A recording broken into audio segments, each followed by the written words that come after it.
먼저 첫 번째 시청자님 지금 연결되어 있다고 하네요. 만나보겠습니다. 안녕하십니까?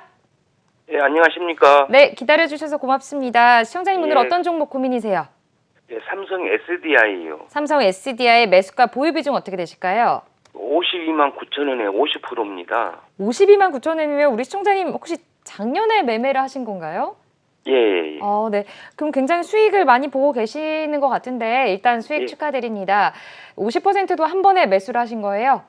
예, 한 번에 했습니다. 네, 알겠습니다. 우리 시청자님 혹시 삼성 SDI 특별히 매수하신 이유가 있으실까요?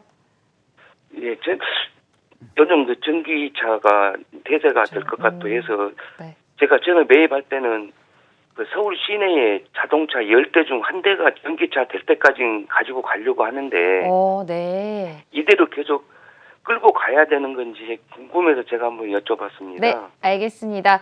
일단 수익 축하드리고요. 대표님과 함께 자세하게 상담 도와드릴게요. 예. 네, 감사합니다. 자, 우리 시청자님 현명한 투자를 하신 것 같습니다. 그래도 수익 구간이시니까요. 비중도 꽤 높으시고요.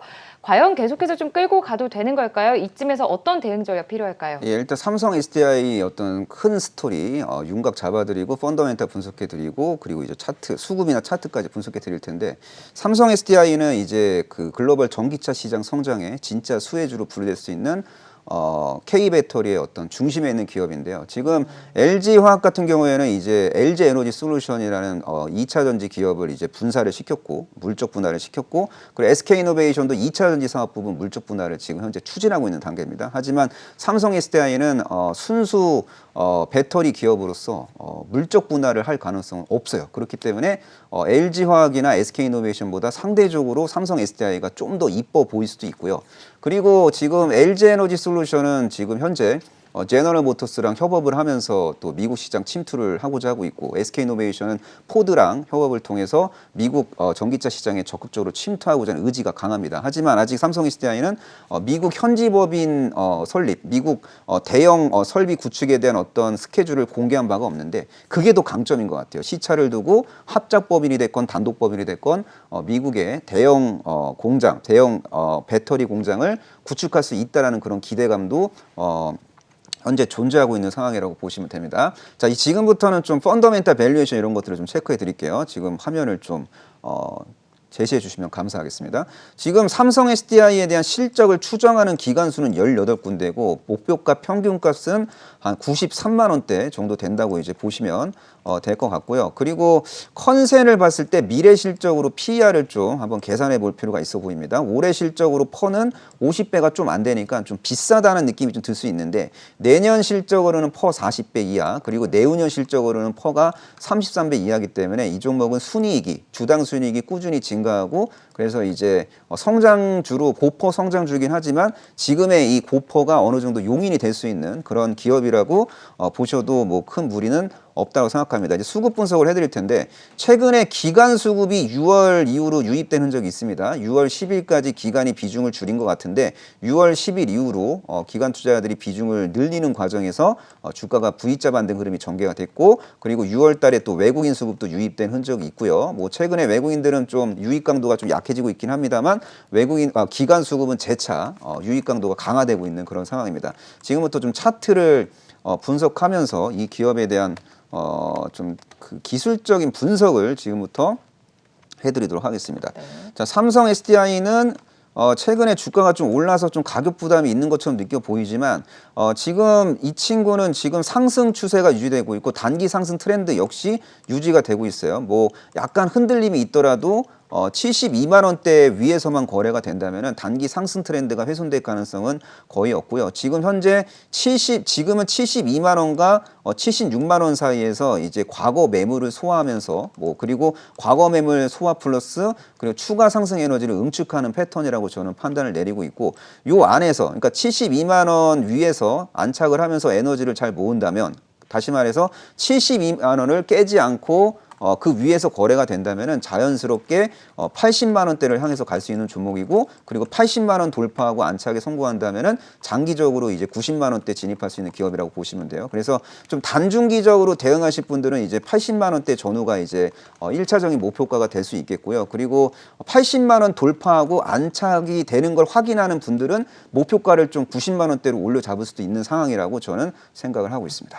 네, 알겠습니다. 그렇다면 대표님, 우리 시청자님께서는 좀 80만 원 안착하는 거 보고 90만 원까지도 좀 기다려봐도 괜찮을 것 같은데 아까 예. 좀 장기로 보신다고 하셨잖아요. 예. 대표님 괜찮을까요? 자, 근데 주식이라는 거는요, 이제 네. 허들을 넘어야 그 다음 허들을 또 그렇죠. 넘을 수 있는 거거든요. 그래서 80만 원이라는 좀 그 상징적인 저항선을 돌파하고 안착하는 거 확인하고 네. 90만 원대 진입하는 거 아닌가라고 이제 의심을 하면서 네. 즐거운 의심을 하면서 대응하는 게 더 효율적으로 보입니다. 네, 알겠습니다. 자, 시청자님 72만 원 지지라인 확인하시면서 80만 원까지 안착을 하는지 확인하시는 게 좋을 것 같습니다. 안착한다면 또 90만 원 선까지도 목표가 가능하다라고 말씀을 해주셨네요. 이어서 다음 시청자님도 만나보도록 하겠습니다. 안녕하십니까? 안녕하세요. 네, 반갑습니다. 우리 시청자님 오늘 어떤 종목 고민이세요? 네, YG원이요. YG원 매수가 보유 비중 어떻게 되실까요? 네, 보유는 25%고요. 25%? 네. 예, 9,333원. 그러면 우리 시청자님 좀 손실 구간이시겠네요. 최근에 매수하신 거예요? 네, 뭐 한 20일, 한 달 정도? 한 달 정도 혹시 매수하신 특별한 이유가 있으실까요? 아, 이걸 사서 조금 수익을 봤었어요. 네. 그런데 다시 재매수를 했더니 고점에서 매수를 해서 네. 이렇게 됐습니다. 알겠습니다. 자, 앞으로의 대응 전략과 목표가까지 자세하게 대표님과 함께 이야기 나눠볼게요. 네. 네, 감사합니다. 자, 우리 시청자님 수익 실현을 하셨다고 하셨습니다. 그리고 다시 재매수했다가 고점에서 지금 물린 상태인 것 같은데 4월장에서 굉장히 또 폭등하는 모습을 보여줬어요. 이 종목은 앞으로 어떻게 좀 대응을 하셔야 될까요? 예, YG원은 이제 절삭 공구를 이제 만들어서 파는 기업이고 글로벌 경기에 상당히 좀 민감하게 이제 반응할 수 있는 기업인데 경기가 좋아진다면은 뭐 YG원 실적은 이제 좋아질 수 있고 올해 의미 있게 실적이 작년보다 이제 턴어라운드 할 수 있는 기업이기 때문에 저도 긍정적으로 이제 들여다봐도 된다라고 생각을 합니다. 그러면 YG원의 어떤 실적 데이터를 한번 좀 확인해 보도록 하겠습니다. 작년에는 이제 매출액이 3,700억대가 나왔고 영업이익은 158억 적자였어요. 근데 보니까 올해 1분기 때 매출액이 996억에 영업이익이 68억이 나왔습니다. 그래서 1분기 실적 컨디션 상당히 양호하고 그리고 작년 뭐 1분기, 2분기, 3분기, 4분기 다 영업 적자였는데 올해 1분기 때 영업이익이 아주 의미 있게 이제 턴어라운드를 했기 때문에 올해는 작년 대비 실적이 큰 폭으로 이제 흑자 전환을 하게 될 가능성이 높은 기업이라고 이제 보시면 될 것 같고요. 이제 수급 분석도 좀 해보도록 하겠습니다. 지금 외국인 보유 지분율은 지금 한 10.4% 전후인데 외국인 보유 지분율 밴드 하단에 위치하고 있어요. 그래서 제가 볼 때는 외국인들 매도 클라이막스도 어느 정도 좀 종료가 된 거라고 저는 생각하고 있고 그리고 3월 달 이후로 3월부터 올해 한 6월 달까지 기간에 매수세가 유입된 흔적이 있는데 기간 내에서도 매수 주체가 누군지를 좀 체크해 볼 필요가 있는데 뭐 3호에서도 좀 산 흔적이 있고 예, 일단 뭐 금융 투자에서도 들어온 흔적이 있고 어쨌든 뭐 기간 전체를 봤을 때는 누적적으로 좀 유입된 흔적이 있어요. 그래서 이걸 계산을 굳이 해보자면은 한 100만 주 정도 되거든요. 여기 3월부터 6월까지의 그 순매수 그 량이 100만 주, 약 100만 주 전후 정도 됩니다. 그래서 외국인 수급이 기간 수급이 유입됐을 때 가격 흐름이 이렇게 되거든요. 그러면 이 가격 흐름의 중간값이 한 요 정도 됩니다. 그러면은 중간값이 한 8,000원 정도 된다라고 보시면 되고 지금 현재 주가는 9,000원대고 이런 거 수급적인 것도 이런 건 참고해 보시면 좋을 것 같고요. 이제 기술적으로 좀 분석을 좀 해드릴게요. 자, 지금 YG원은 지금 현재 밴드 안에서 좀 움직이고 있는 모습이에요. 그래서 8,500원이 핵심 지지선이고 그리고 10,000원이 좀 핵심 저항선 역할을 지금 하고 있는 상황입니다. 그래서 당분간 박스형 어떤 윤곽 안에서 움직일 것 같고요. 8,500원을 지키면은 10,000원대 진입할 가능성이 높고 10,000원에서 저항받으면은 다시 이제 조정을 받게 될 가능성이 높은 기업이라고 보시면 되고, 그러니까 뭐 쉽게 말해서 뭐 단중기적으로 뭐 대응하실 분들은 이제 10,000원 위로 치고 나간다 싶으면은 비중을 좀 줄이는 거고요. 그리고 8,500원 근처에서 거래된다 싶으면은 비중을 늘리는 그런 박스 트레이딩 전략을 추가할 수 있는 기업이라고 보시면 되고, 목표가를 올리는 거는 10,000원을 완벽하게 이제 돌파하고 10,000원이 이제 저항이 아닌 지지선으로 전환이 될 때, 그럴 때는 뭐 목표가를 올릴 수 있겠지만 박스형 흐름이 이제 전개된다고 가정한다면은 당분간 이 종목은 8,500원과 10,000원 사이에서 왔다 갔다 하는 장세가 전개될 가능성이 높으니 이 밴드 안에서 대응을 잘 했으면 좋겠다는 말씀을 드리고 싶습니다. 네, 알겠습니다. 8,500원 지지라인 또 10,000원 선 저항선 안에서 당분간 박스권 안에서 움직일 가능성이 높다라는 의견을 주셨습니다. 자, 이어서 다음 시청자님도 만나보도록 하겠습니다. 안녕하십니까? 예, 안녕하세요. 네, 반갑습니다. 오늘 예. 어떤 종목 고민이세요? 삼성 SDS 네, 50%에 19만 5천 원 50? 주고 샀습니다. 50%요? 한 번에 예. 매수를 하신 거예요? 아니요, 1월 달에 네. 거래량 많이 올라갔을 때 샀는데 물려서 물타기를 좀 계속 했습니다. 네, 알겠습니다. 좀 걱정이 좀 되실 것 같은데요. 혹시 우리 시청자님 삼성 SDS 좀 매수하신 특별한 이유 있으실까요? 예, 삼성 SDS 홈페이지 보니까 삼성의 미래 관련 산업을 많이 하고 있어서 네. 그런 미래 때문에 그래서 좋아 보이고 매출도 계속 늘어나고 있어서 네. 매수했습니다. 네, 알겠습니다. 대표님과 함께 좀 자세하게 상담 도와드려 볼게요. 예. 네, 감사합니다. 자, 우리 시청자님 지금 손실 구간이신데요. 대표님, 아까 우리 첫 번째 시청자님께서 삼성 SDI를 갖고 오셨는데 SDI 주가는 그래도 좀 상승하는 모습인데 이 SDS는 계속해서 좀 지지부진한 차트를 보여주고 있는 것 같습니다. 우리 시청자님 뭐 매출이랑 영업이익 다 확인하고 매수를 하셨는데 앞으로의 대응 전략 좀 자세히 짚어주시죠. 예, 삼성 SDS는 이제 삼성그룹 내에서 IT 서비스를 이제 전담하고 있는 그런 기업이고 4차 산업혁명 시대가 도래함에 있어서 아주 중요한 역할을 이제 하게 될 기업이고 그리고 이제 삼성과 오너 일가들이 지분을 많이 갖고 있기 때문에 삼성 SDS의 어떤 시가총액이 레벨업 될수록 오너 일가 입장에서는 뭐 상속 재원을 마련하는데 도움이 될 수도 있다라는 것도 보시면 되고 또 물류 사업도 하고 있습니다. 그리고 물류 사업, 물류 업황 자체가 지금 상당히 긍정적으로 전개되고 있다라는 걸 기억하시면 좋을 것 같아요. 뭐 스토리는 뭐 문제될 게 없고요. 그리고 성장판 열려 있는 기업이고 가격도 상당히 겸손합니다. 그래서 상당히 지금 매력적인 종목이라고 저는 보고 있고요. 자, 일단은 뭐 실적이나 뭐 밸류에이션 이런 것들을 좀 점검해 보도록 하겠습니다. 화면을 보여주시면 감사하겠습니다. 자, 주당 순이익은 뭐 매년 증가할 수 있는 기업이에요. 근데 뭐 폭발적으로 뭐 증가한다는 개념은 아니고 올해는 기저효과로 좀 증가하고 내년하고 내후년에는 안정적으로 증가한다는 느낌이고요. 그리고 올해 예상 순이익 기준 퍼는 20배, 내년 순이익 기준 퍼는 한 18.5배 이하, 그리고 내후년 순이익 기준 퍼가 17.2배의 전후이기 때문에 어쨌든 미래 실적으로 이제 실적을 PER을 계산하면 PER이 낮아진다는 거고 이거는 뭐 성장을 한다 이런 의미로 받아들여야 되는 거고요. 최근에 이제 증권사 목표 주가 생각보다 이 기업은 사이즈가 큰 기업인데 증권사에서 커버를 잘 안 해요. 좀 정말 제가 봐도 좀 신기한데. 일단 목표 주가를 좀 높게 좀 제시한 곳은 26만 원 제시한 곳도 있고 보수적으로 목표가 제시한 곳은 18만 원 정도 되는데 뭐 차트를 보면서 제가 또 설명을 해드려야 될 것 같습니다. 일단 수급을 먼저 설명을 해야 되겠지만 기간이 이제 장기적으로 비중을 많이 비운 흔적이 있습니다. 그래서 장기적으로 비중을 비웠던 기관 투자자들이 다시 이제 비중을 채울 수 있는 상황이라고 보고 있고 지금 외국인 보유 지분율이 12%가 좀 안 되는데 외국인 보유 지분율 밴드의 하단값이 제가 볼 때는 11.4% 전후거든요. 그래서 외국인들이 매도해봐야 제한적으로 매도하고 또 장기적으로는 외국인들이 지분을 좀 늘릴 수도 있는 그런 기업이라고 저는 판단을 내리고 있습니다. 그리고 좀 순수하게 좀 차트만 좀 분석을 해보자면 지금 보시는 거는 삼성 SDS의 주봉 차트예요. 일봉 차트도 좋아요. 일봉 차트도 제가 좋아하는 스타일이고 주봉 차트가 더 좋아요. 이 종목은 그냥 일일비하지 마시고 그냥 주봉 사이클 보고 접근하는 게 좀 맞지 않나 생각합니다. 그리고 중장기적으로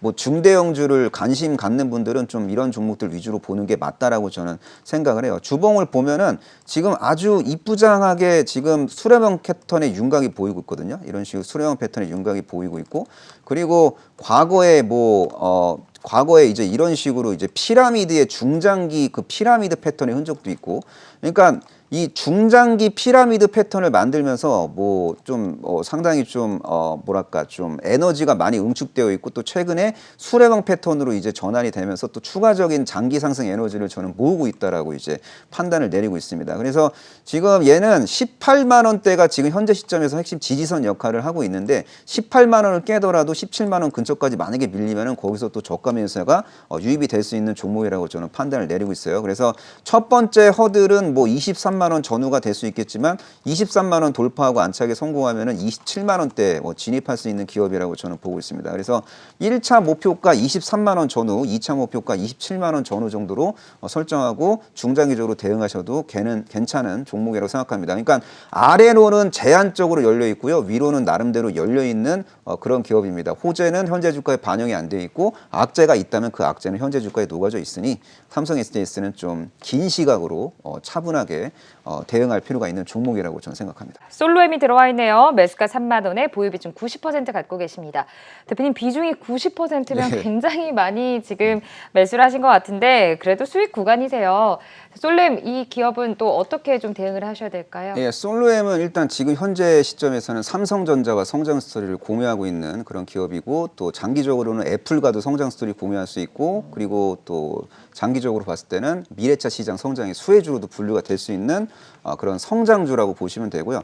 이제 펀더멘탈을 좀 한번 점검해 보도록 하겠습니다. 펀더멘탈과 밸류에이션을 확인하기 위해서 좀 화면을 좀 보여주시면 좋을 것 같습니다.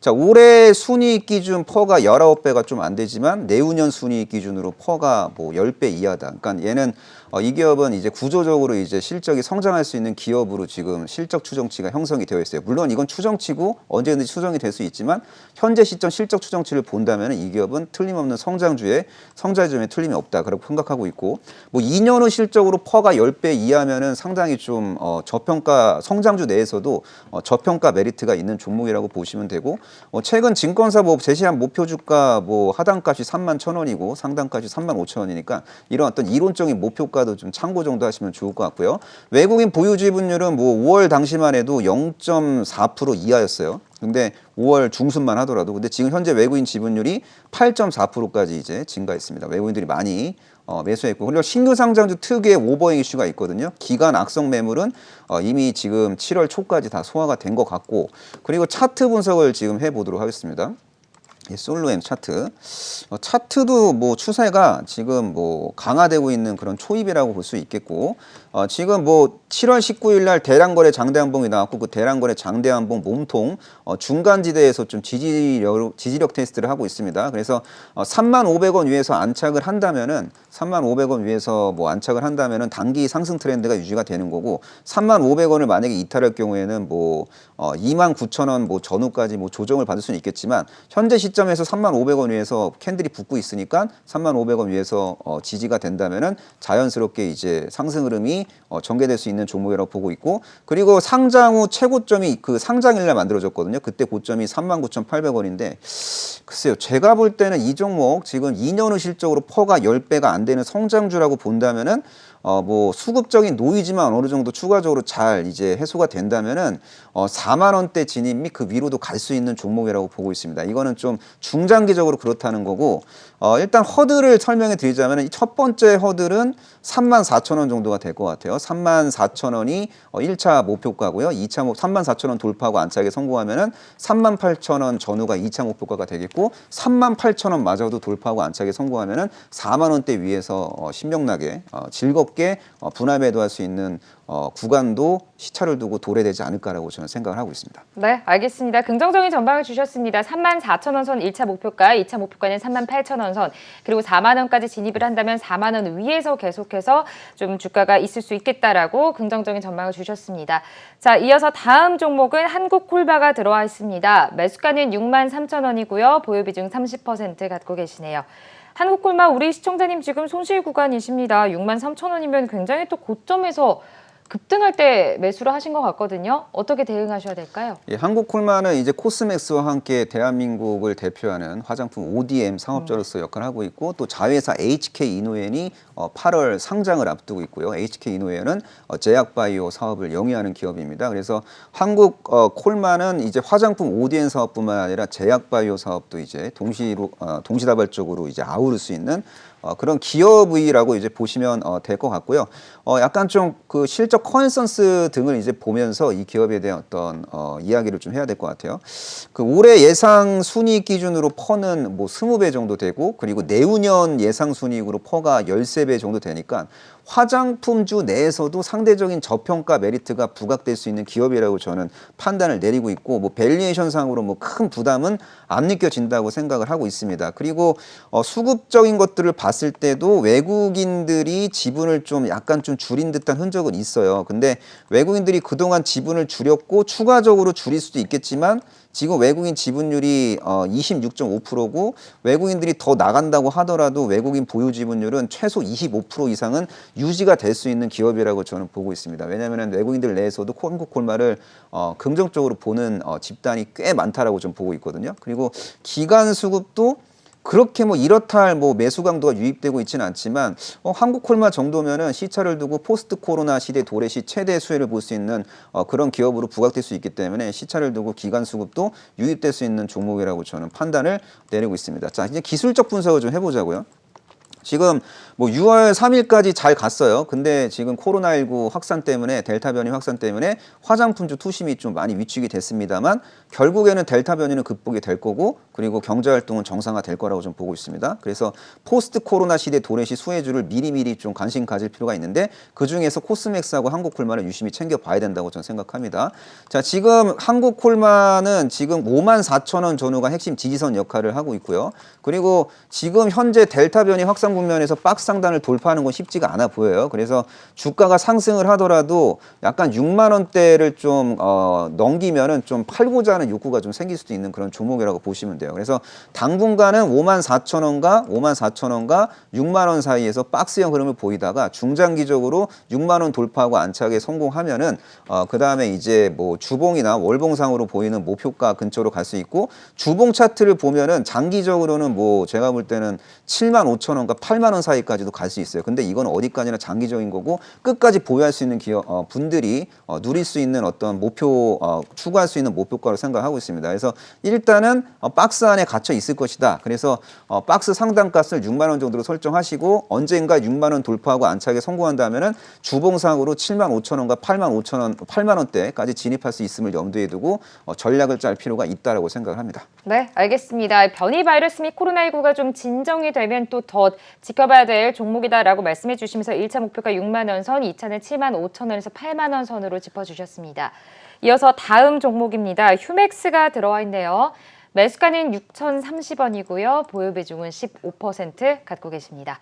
자, 휴맥스 우리 시청자님 지금 꽤 많이 손실 구간이실 것 같습니다. 물론 비중이 15%라서 어느 정도일지는 모르겠지만 앞으로 좀 어떻게 대응을 하셔야 될까요? 예, 근데 휴맥스는 일단 뭐 실적 컨센서스 이런 것들이 없기 때문에 미래 실적을 추정하는 거는 좀 어렵습니다만 그래도 과거 실적을 통해서 펀더멘탈 밸류에이션 이런 것들을 좀 계산해 보도록 하겠습니다. 이 친구는 매출액이 컨디션이 좋을 때는 뭐 1조 4천억 원대가 찍힌 적이 있어요. 2018년도. 그리고 작년에는 코로나19 때문에 좀 사업이 좀 위축이 돼갖고 매출액 8,700억대를 기록한 그래도 대한민국 기업 내에서 이제 좀 탑티어급 셋톱박스 업체라고 보시면 됩니다. 그리고 작년 영업이익은 135억이었지만 당기순이익은 대규모 적자를 기록했고 올해 1분기는 뭐 적자 흐름이 이제 지속이 되고 있는 상황이에요. 그래서 뭐 실적을 갖고 막 이렇게 이렇게 논하기는 좀 어려운 기업이긴 합니다만 그래도 뭐 수급 분석이나 뭐 차트 분석을 통해서 심리적으로 어떻게 대응을 해야 되는지 좀 말씀을 드리도록 하겠습니다.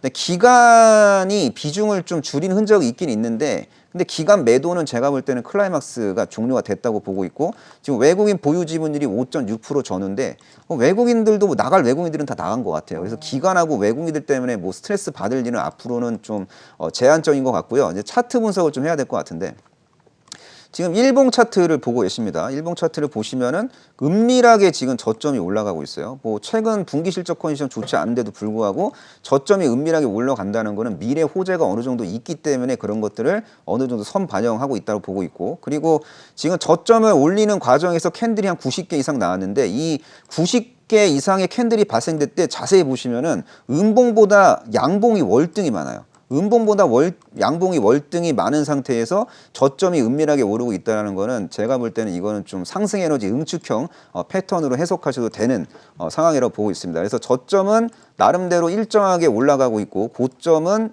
좀 일정하게 좀 저항선이 확인되고 있는 상승 삼각 패턴입니다. 상승 삼각 패턴이고 이 패턴은 상승 지속형 패턴일 가능성이 높고 그리고 저점과 저점을 올리고 있는 상승 추세선이 완만하기 때문에 매집형 패턴일 가능성이 높아요. 그래서 90거래일 이상 에너지를 응축하고 있는 패턴이기 때문에 5,250원을 돌파하고 5,250원을 지지선으로 전환시키면은 과열 상승 흐름이 전개될 수 있고 과열 상승 흐름이 전개된다면은 이제 6,400원대 진입 가능성이 있는 그런 어떤 패턴을 만들고 있는 종목이라고 저는 생각합니다. 그래서 이 종목은 뭐 미래 실적에 대한 어떤 것들을 기반으로 스토리를 뭐 점검해서 접근하기보다는 저는 개인적으로 좀 차트를 통해 갖고 차트의 어떤 파동과 패턴 분석을 통해서 클리닉을 해드렸습니다. 네, 알겠습니다. 이렇게 휴맥스까지 짚어보셨고요. 이제 다음 종목도 보도록 할게요. 예스24가 들어와 있습니다.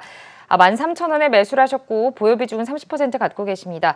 자, 이 종목은 대표님 어제장에서 상한가 진입했던 종목이잖아요. 이 카카오뱅크 상장 기대감에 아무래도 카카오뱅크의 지분을 갖고 있기 때문에 또 상장을 한 거 아닌가 싶은데 이 종목 앞으로 어떻게 좀 대응하셔야 될까요? 예, 예스24는 지금 펀더멘탈 밸류에이션 분석을 하면 안 될 것 같아요. 왜냐면은 카카오뱅크 상장 기대감 속 수혜주로 분류되면서 이제 약간 뭐 보유 지분도 갖고 있지만 어쨌든 테마성으로 급등한 것도 있잖아요. 그래서 이 종목은 차트 분석으로 좀 제가 클리닉을 해드리는 게 맞다고 생각하는데 지금 월봉을 보시면요. 와, 역대급 고점을 지금 돌파하기 직전 6월 고점, 6월 장중 최고가를 돌파하기 직전이고요. 엄청나게 올랐습니다. 그래서 만약에 예스24를 작년 6월 마지막 거래일 날 종가에 매수했으면 지금 수익률이 391% 정도 찍히고 있거든요. 그래서 엄청나게 저점 대비 올라갔기 때문에 좀 차익 실현 매물이 시차를 두고 나올 수도 있는 종목이면 틀림이 없는 것 같고 뭐 주봉도 보시면은 뭐 현기증이 날 정도로 많이 올라갔고요.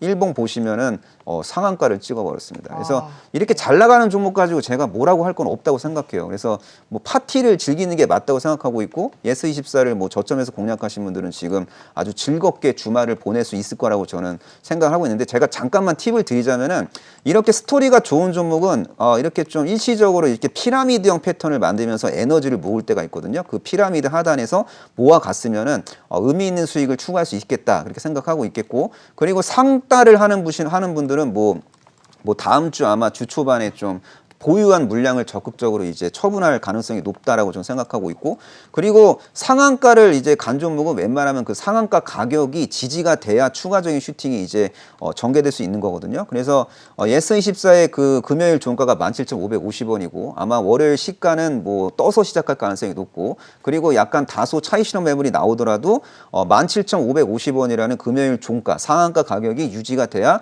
추가적으로 오버슈팅이 나올 수 있다라고 저는 생각을 하고 있고 그리고 한 번도 경험하지 못한 고점을 이제 다음 주에 경신할 가능성이 높기 때문에 추가적인 슈팅이 나올 경우 좀 차익 실현 매물이 나올 법한 가격은 한 번도 경험하지 못한 그 가격이죠. 2만 원대 전후 들어오면은 차익 실현 매물이 나올 수도 있고 근데 만약에 예상을 띄웠고 2만 원을 돌파하고 2만 원 밑으로 안 떨어져요. 2만 원이 지지선이 되면은 뭐 추가적으로 또 슈팅이 나올 수 있겠구나라고 보시면서 대응을 하면 좋을 것 같습니다. 네, 알겠습니다. 2만 원 선 전후에서 차익 실현 매물이 나올 수 있을 것이다라고 짚어주셨습니다.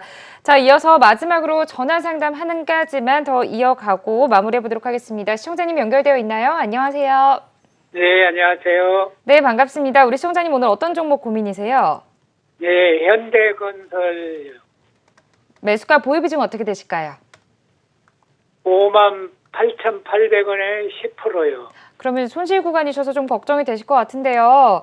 네. 자, 자세하게 좀 상담을 도와드려 보도록 할게요. 네네. 네, 감사합니다. 자, 우리 시청자님 지금 손실 구간이신데 현대건설 어떻게 좀 도와드려야 될까요, 대표님? 예, 현대건설 일단 국내 그 주택 경기 상당히 좋고 이런 환경 속에서 수혜를 보고 있고요. 그리고 하반기 그리고 내년으로 갈수록 해외 그 건설 프로젝트 모멘텀도 이제 부각될 수 있습니다. 그래서 해외 수주 모멘텀은 아직은 제한적이지만 하반기로 갈수록 구체화될 수 있다는 것도 기억을 하시면 돼요. 이게 바로 현대건설의 큰 그림이라고 보시면 되고요. 그 현대건설 지금 보시면은 이제 컨센을 보면서 미래 실적 실적을 좀 점검할 필요가 있다라고 저는 생각하고 있고, 올해 예상 실적으로 퍼는 뭐 13배 이하고, 그리고 내후년 예상 실적으로 퍼는 뭐 10배 이하에서 이제 거래가 되고 있고, 그래 뭐 건설주 중에서는 퍼가 좀 높은 편이긴 한데, 하지만 대한민국 최고의 건설주로서 프리미엄은 약간 줘야 되는 게 맞다라고 저는 생각을 하고 있고요. 그리고 수급적인 측면에서 봤을 때 올해 뭐 3월 달하고 4월 달하고 5월 달에 거쳐서 외국인 수급도 제법 유입된 흔적이 있고, 그리고 4월 달, 5월 달에 기관 수급도 제법 유입된 흔적이 있고, 기관과 외국인들의 매입 강도는 강한데 유출 강도는 그렇게 강하진 않은 편이고, 아마 기관과 외국인들도 일부 비중을 줄일 수 있겠지만 비중을 싹 다 비우는 그런 행위를 할 가능성은 제한적으로 생각합니다. 이제 차트 분석을 해야 될 것 같은데, 상승 트렌드가 약간 훼손되는 느낌은 들어요. 그래서 약간 패턴이 이 저점을 올리는 패턴에서 박스형 패턴으로 지금 전환이 되고 있는 상황이고, 박스 하단값을 좀 찾으려고 노력을 해야 되는데, 예상되는 1차 지지선은 54,000원이고 2차 지지선은 52,000원 정도라고 보시면 돼요. 그래서 어쨌든 1차 지지선 지키면은 단중기 상승 트렌드 유지되는 거고, 그리고 조정을 받더라도 52,000원에서 거래되면은 중기 상승 트렌드 정도는 유지가 되는 패턴이라고 보시면 될 것 같습니다. 그리고 적당히 이제 숨고르기하고 눌림목을 만든 다음에 이제 뭐 오버슈팅이 전개된다면은 뭐 증권사 제시 목표가도 좀 참고해 보자면은, 목표 주가 컨센서스가 지금 현재 7만 원 정도, 7만 500원 정도 되거든요. 근데 제가 봐도 현대건설 정도면은 뭐 7만 원대 들어가는 게 그렇게 부자연스러워 보이진 않고요. 이 주봉으로 이제 보시면은 지금 6만 원이 약간 좀 까다로운 저항선인데, 만약에 중장기적으로 봤을 때 6만 원을 돌파하고 안착에 성공하면은 뭐 7만 원대 진입 가능성도 있는 기업이라고 저는 생각을 하고 있습니다. 결론을 말씀드리자면은 당분간 지금 박스 안에서 움직일 가능성이 높다. 하지만 시차를 두고 6만 원을 완벽하게 돌파하고 6만 원을 지지선으로 전환시키면은 중장기적으로 7만 원 위에서 팔 수 있는 기회도 포착될 가능성이 높은 종목이다. 이렇게 정리를 하도록 하겠습니다.